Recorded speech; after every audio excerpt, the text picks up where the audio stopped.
दृष्टि गई। क्यों? अच्छा, राम जी भी सीता मैया को ले गया है रावण। राम जी विलाप कर रहे हैं और बार बार कभी पक्षियों से पूछते हैं, कभी मृगों से पूछते हैं, कभी वृक्षों से पूछते हैं, कभी सरिता से पूछते हैं कि क्या किसी ने सीता को देखा है?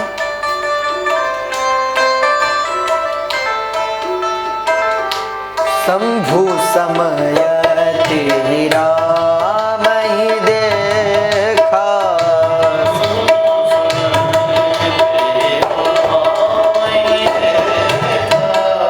उपजाहि अति हर्ष विशेष,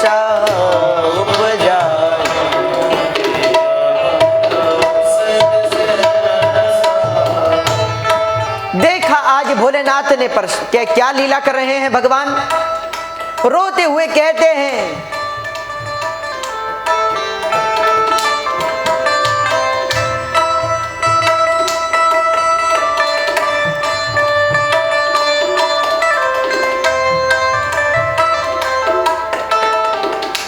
हे खग हे मृग मधुकर श्रेणी,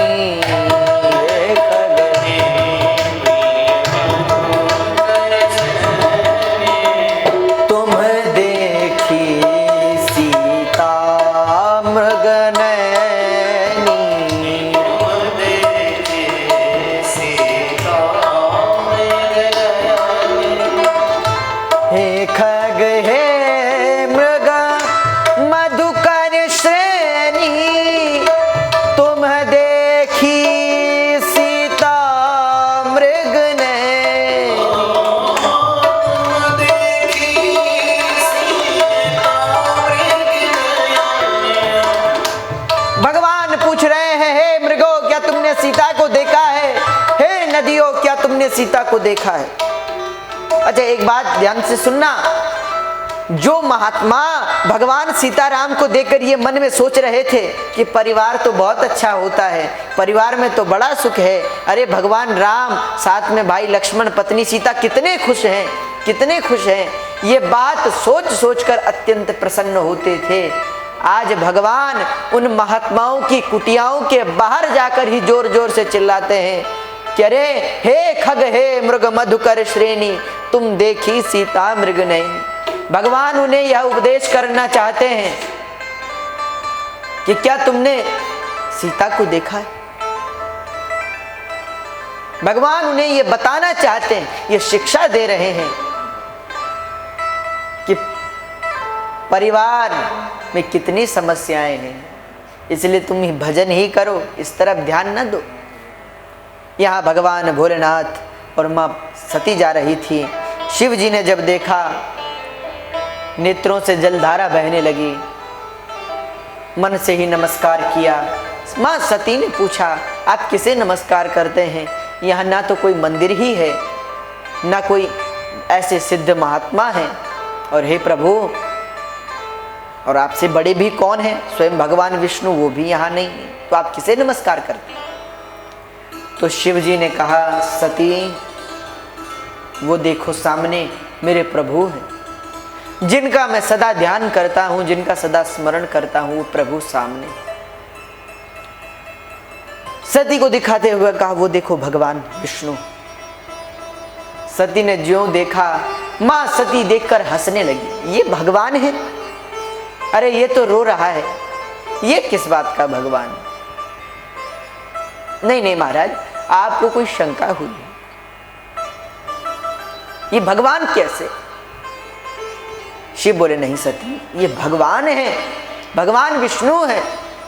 तो सती जी ने कहा, महाराज ये भगवान नहीं है, अरे भगवान तो वो होते हैं जिनके पास कई सैनिक और कई सुख सुविधाएं होती हैं। अरे भगवान तो वो होते हैं जिनके आगे पीछे कई सेवक चल रहे हों, जो रथ पर सवार हो, जिनके पास लक्ष्मी विराजमान हो, जो 6 भग से संपन्न है। सचमुच है महाराज, वही भगवान है। शिव ने कहा, सती साधन ना देख, साधना देख, राम साधना कर रहे हैं, ये भगवान है। सती ने कहा, मैं विश्वास नहीं करती। ये कैसा भगवान है, ये तो रो रहे।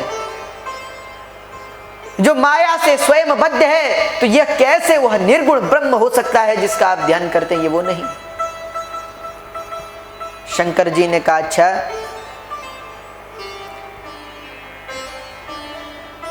जावहु सती परीक्षा ले हो, जो तुमरे मन अति संदेह हो, तो किन जाई परीक्षा ले हो। अगर तुम्हारे मन में इतनी ही शंका है तो जाओ परीक्षा ले लो। मां सती चल पड़ी।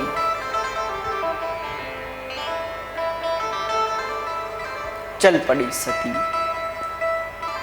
क्या परीक्षा लें? मन में आया कि क्यों ना सीता का रूप धरूं।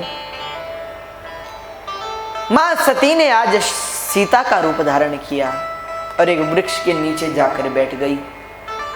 राम और लक्ष्मण जी आ रहे हैं। राम जी रो रहे हैं, बार बार कहते, लक्ष्मण सीता कहाँ है? कौन ले गया सीता को? कहाँ है सीता? ये सोचकर विलाप कर रहे हैं। मालकूस बार बार विलाप करते हैं भगवान। लक्ष्मण की दृष्टि मां सती पर पड़ी। देखते ही पहचान लिया। लक्ष्मण देखी उमा कृत वेशा। लक्ष्मण जी तत्काल पहचान गए कि ये सीता नहीं सती है। अच्छा एक बात बताओ, जब राम जी के साथ वाला लक्ष्मण जान गया कि ये सीता नहीं ये सती है, तो क्या भगवान नहीं पहचानेंगे? तत्काल पहचान गए, ये तो मां सती। पर लक्ष्मण को संदेह हुआ, क्या भगवान ने पहचाना होगा या नहीं? दुखित जो सती के पास पहुंचे, भगवान ने नमस्कार करते हुए कहा, महाराज हे मां, मैं दशरथ का पुत्र राम हूं, मेरा प्रणाम स्वीकार। जैसे ही ऐसा कहा, सती विचलित हुई, भयभीत हो गई। अरे इन्होंने कैसे पहचान ली? भगवान बोले, भगवान शंकर वृषभध्वज कहाँ है? अरे मैया आप यहाँ अकेली क्या कर रही हैं? सती मैया ने जो सुना, दौड़ी मां सती वहां से। आज त्रिभुवन में राम लक्ष्मण और सीता के दर्शन। क्षमा मांगी, शिव जी के पास आई। शिव ने पूछा, सती ले ली परीक्षा? ये पसीने क्यों आ रहे हैं? मां सती ने कहा, परीक्षा नहीं ली महाराज। तो गई क्यों? बोले प्रणाम करने। तो यहां से क्यों नहीं किया? बोले महाराज मन थक, जरा थोड़ा नजदीक से जाकर प्रणाम करें। शिव जी बोले अच्छा। ध्यान लगाकर शिव जी ने देखा तो सब समझ गए कि इसने तो सीता का रूप धारण किया। सीता तो हमारी माता है और इसने मां का रूप धारण किया है, इसलिए अब मैं इसे पत्नी रूप में स्वीकार नहीं कर सकता। अतः शिव पुराण में तो ऐसा भी वर्णन है कि विवाह के समय शिवजी ने यह वचन दिया था और यह वचन लिया था कि अविश्वासो मदुक्ते चेन। जिस दिन तुम्हें मेरी बात का अविश्वास हो गया, मेरी बात पर विश्वास ना हुआ सती, उस दिन मैं तुम्हारा त्याग कर दूंगा। आज सती ने भगवान पर विश्वास नहीं किया। शंकर जी ने सोचा, हरि इच्छा भावी बलवाना, ये सोचकर मन से ही संकल्प ले लिया कि आज से मैं सती का त्याग करता हूं। आकाशवाणी हुई, हे शंकर जी आप जैसा कोई राम भक्त नहीं। सती मां बार बार पूछती, आकाशवाणी क्यों हुई, क्या किया आपने? पर शंकर जी बोलते नहीं, बार बार बात बदल देते हैं, अनेक कथाएं सुनाते हैं। यहां पहुंचे कैलाश। बीते संवत सहस 87 तज समाधि संभू अविनाशी। समाधि त्यागी भोलेनाथ ने और त्यागने के पश्चात कैलाश में सती को कथा सुनाने लगे। विमान जा रहे हैं कैलाश के ऊपर से, तो मां सती से देखा न गया। सती जी बार बार कहती हैं, हे प्रभु ये विमान कहां जाते हैं, ये विमान कहां जा रहे हैं प्रभु, कहां जा रहे हैं। भगवान ने कहा, सती विमानों को छोड़ो, तुम कथा सुनो। सती ने कहा, नहीं नहीं महाराज बताइए तो ये विमान कहां जा रहे हैं। इतना सुनते ही भगवान त्रिपुरारी बोले, तुम ही पूछ लो स्वयं जाकर। तो मां सती एक देवता के पास पहुंची, पूछा कहां जाते हो। देवता बोला, आपके पिता के यहाँ यज्ञ और आपको पता नहीं, लगता है बुलाया नहीं। अब सती जी क्या कहें, तो बात बदलते हुए कहा, नहीं नहीं क्यों नहीं बुलाए, हमारे पिता हमें क्यों नहीं बुलाएंगे, तुम अपना काम करो, हमें अवश्य बुलाया है हमारे पिता ने, तो आप गई नहीं। अरे बोले आती हैं, तुम चलो हम आ रहे हैं। शिव जी के पास आए, भोलेनाथ, सती जी बहुत चतुर है। बड़ी चालाकी से सती माता ने कहा कि प्रजापतेस्ते स्वसुरस्य सांप्रतम निर्यापितो यज्ञ महोत्सवः किल